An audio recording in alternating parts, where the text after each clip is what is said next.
আমরা এখন যাবো সাদা পাথর। হ্যাঁ ওই জায়গা যে পিছলা দেখছো পয়রা পয়রা হলে আমরা কমরটা ভাঙবা। আমরা এখন যাবো সাদা পাথর, এই যে গাড়ি নিয়ে ফ্যামিলির সবাই যাবে।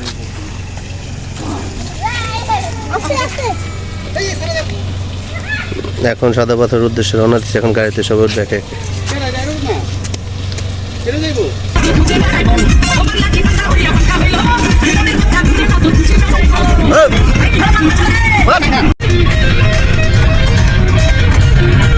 জানালা খুলে দেখি চারদিকে শুধু পাহাড় আর পাহাড়, মনে হচ্ছে মেঘের উপরে ভেসে আছি আমরা।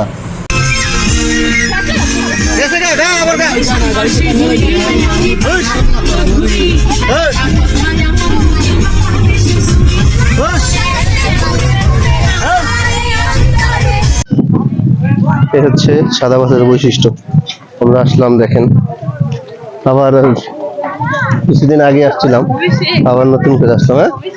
হ্যাঁ ভাই দেখেন, এই যে দেখেন এই ভদ্রলোক কই তুইতেছে কোন তো ভাই, এই দেখেন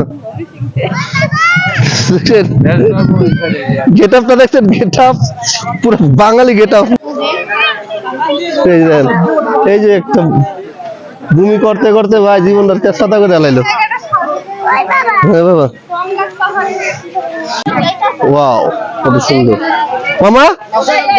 হ্যাঁ আঙুতে একটা রিজার্ভ না আরো। আমরা এখন টিকিট কাটবো।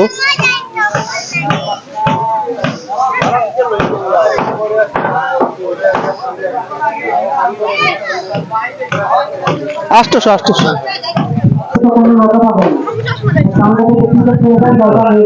এখন আমরা হচ্ছে দেখেন ওই যে সাদা পাথর দেখছেন, পুরা মেঘে ঘেরা, দেখতে পাবে মনে হচ্ছে যে একেবারে আকাশ ছুঁয়ে।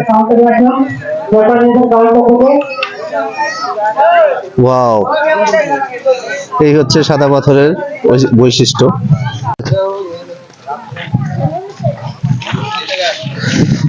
এখন আমরা নৌকায় উঠবো, সে নৌকায় যাচ্ছি।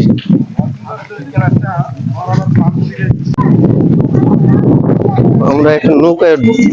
পরিচিত আমাদের এই এত জনগণ দেখা নৌকায় দিয়েছে 1600 টাকা, পরিচিত একজন যায় না, প্লাস 800 টাকা দিলাম।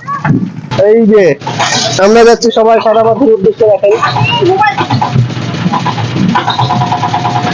সাদা পাথরের উদ্দেশ্যে রওনা দিচ্ছি, তো বাচ্চা ফ্যামিলি নিয়ে যেতেছি। আর ওয়াও দেখছো, ওয়াও কত সুন্দর।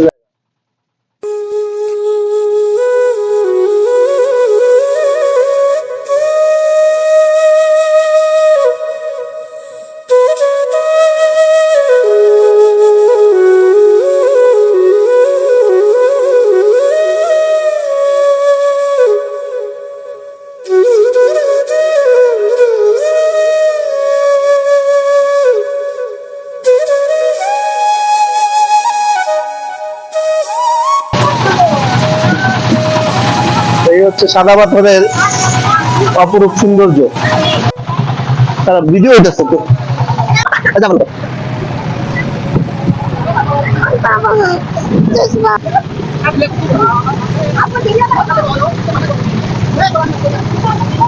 প্রকৃতির অপরূপ রূপে সাজানো সিলেট সাদা পাথর, যত দূর চোখ যায় চারদিকে আল্লাহ যেন নিজ হাতে এই শহরকে তৈরি করেছেন। নদী নালা, চারদিকে পাহাড় পর্বত, কোনো কিছুরই এখানে কমতি নাই। আল্লাহ পাক এইখানে এত সুন্দর করে। এই যে সবাই নামতেছে, ফ্যামিলির পুরো 1 টল 2 টলারের লোক 1 টলার। সাদা পাথরের অপরূপ সৌন্দর্য আগের মতো আর নাই। হায়না রূপের কিছু মানুষ যারা নাকি এই অপরূপ সৌন্দর্যকে ধ্বংস করে দিয়েছে তাদের সামান্য কিছু লোভের জন্য, যেখানে আসলে নাকি মানুষের মন দিল প্রাণ সব কিছু ঠান্ডা হয়ে যেত, সেইখানে আজ শুধু যত দূর চোখ যায় বালুর মরুভূমি। এই সব হায়নাদেরকে অবশ্যই ধরিয়ে দিবেন আপনারা, যারা নাকি দেশের ভাবমূর্তি খারাপ করে, তাদেরকে আমরা বাংলাদেশে দেখতে চাই না। যাই হোক, যতটুকু আছে ততটুকু নিয়েই সন্তুষ্ট থাকি। আমরা সাদা পাথরের দিকে যত দূর চোখ যায়, আকাশে মেঘ ভেসে আছে, চারদিকে পাহাড়। মনে হচ্ছে আল্লাহ পাক তার নিজ কুদরতি শক্তিতে এই সিলেট সাদা পাথরকে সাজিয়েছে, সিলেট শহরটাকে সাজিয়েছে। আমরা যত দূর যাচ্ছি শুধু দেখছি ধুধু বালু, কিন্তু এই জায়গাটা একটা সময় ছিল অপরূপ সৌন্দর্যে ভরা, পাথরে ভরা, আল্লাহর সৌন্দর্য নিদর্শন। কিন্তু আমরা কিছু লোভী মানুষ আজকে এই নিদর্শনকে পানির সাথে মিশিয়ে দিয়েছি, মান সম্মান সব কিছু শেষ করে দিয়েছি আমরা। আজকে যদি এই সাদা পাথর সবার চোখের পর্যটকদের মন ছোঁয়া একটি জায়গা ছিল,